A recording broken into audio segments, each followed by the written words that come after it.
Mississippi State's traveling to Texas A&M. Heartbreaking loss. A game that you could have absolutely won against Tennessee in overtime.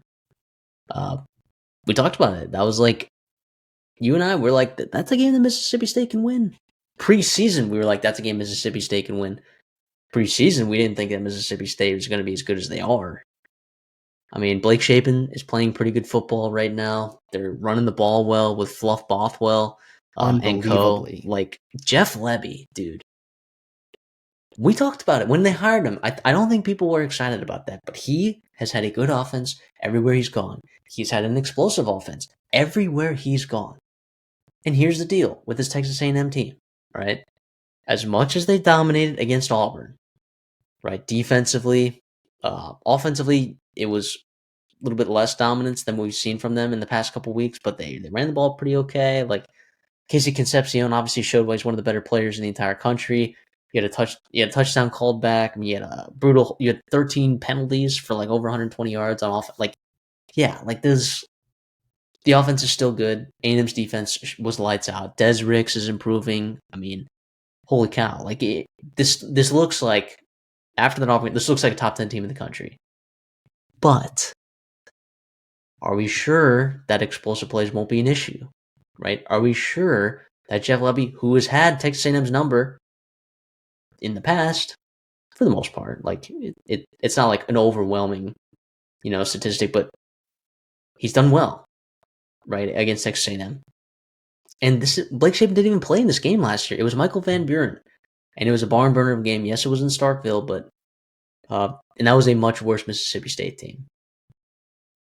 A&M's, their offense is going to have to score points here at home, I think, because there's a chance that Mississippi State and Jeff Levy dial up some explosive plays here. It would make me a little bit nervous as a Texas A&M fan, watching Stark Vegas roll into College Station. Yeah, I mean, listen, for all the hype that Ole Miss and LSU and Missouri and even A&M and Oklahoma that they have gotten for their transfer portal classes, Mississippi State's, to me, is the one that's A, the most impressive, and B, severely underrated. The hit rate that Jeff Levy had with this class, they brought in 34 guys. They were the 10th ranked transfer portal class in the SEC, bottom half there, and his hit after hit after hit. It seems like guys playing key positions for you, guys making big-time plays. Yes, that Tennessee loss was devastating. That's awful. And Shapen didn't even have this monster game. It was just a lot of really good football. You played well defensively. You got some stops there. You were opportunistic. On third down, you were very efficient. You won that battle there. It just didn't happen. And Tennessee's a tough out too, man. It's not an easy football game, a football team to beat there. For A&M, I was impressed with how they beat Auburn. It still worries me. I'll say this. Even though it wasn't great offensively, I was encouraged by Le'Veon Moss and how he is looking post-injury, getting more and more comfortable, it seems like every week. And I will say, I thought Marcel Reed, his statistics don't freak you out at all, but I thought he was extremely efficient. He took a lot of sacks, I understand that. But I thought what he was doing with his eyes, I thought he was reading plays. I was impressed with Marcel Reed. That's a tough defense you're going up against. Concepcion and Craver got it done with what they've been doing. So still extremely impressive. Torian York, that's the Torian York we've been waiting to see for, it seems like years now since his freshman season. For A&M, you get it done at home. Those are spots, we talked about it last week. I talked about it. That feels like a spot where A&M has lost that game for years now.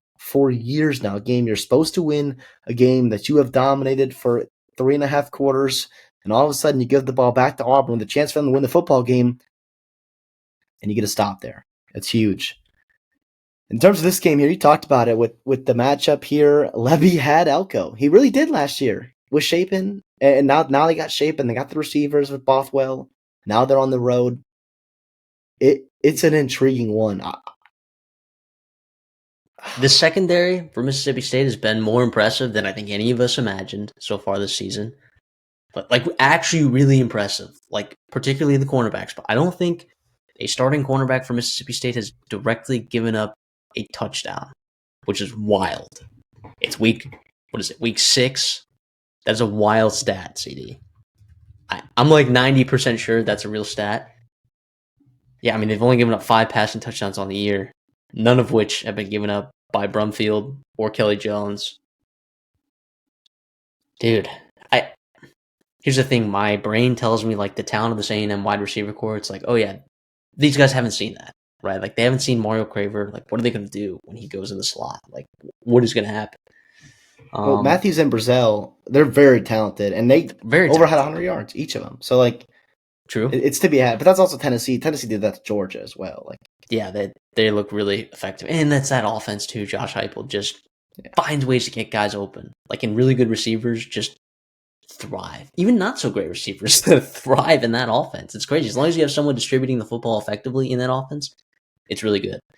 So if A&M's wide receivers take care of business and like dominate these cornerbacks, like, yeah, then I'm like, all right, I get why this is a 13.5 point spread. But a part of me just sees Mississippi State generating a couple explosive plays here, a couple explosive plays there. I know you've been really solid for the most part with Desirix and Will Lee, but your safeties, I still think that there's some stuff to be had there. I think Damian Sanford has played good in Scooby Williams' departure. I feel like he's still a little bit of a step late.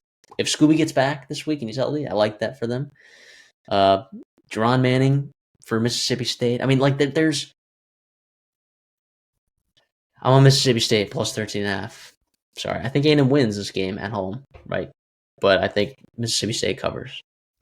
Well, I think what'll tell me early on in that first quarter is, first of all, how committed is Mississippi State to running the football? I think I trust Levy to put together a good operation there, because Auburn did not try to run the football with their running backs. Like, Cobb had 6 carries, Alston had 2 carries. Now, some of it I know is the option. So, like, yes, they're calling run plays, and Arnold takes off with it.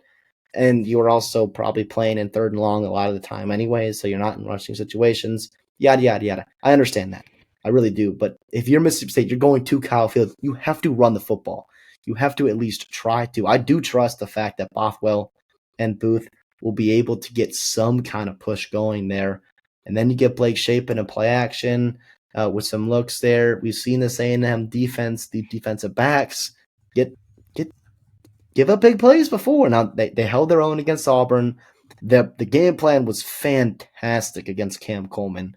Was really impressed with how they bottled him up and bracketing and other things to disguise it against Jackson Arnold to double cover him. Listen, I like A&M in the spot. I thought last week was the spot to get let down, to have a letdown. I still picked them to cover. I didn't love it. I'm going to do it again here. I don't love it. Mississippi State, it feels like they gave their best shot last week, and it's going to be hard to pick themselves off the mat and do it one more time, this time on the road. This is their 6th straight game, right? They haven't had a bye week yet, so it's time for A&M. A&M's a little bit more fresh, a little bit more healthy than Mississippi State might be. I'll go A&M to cover.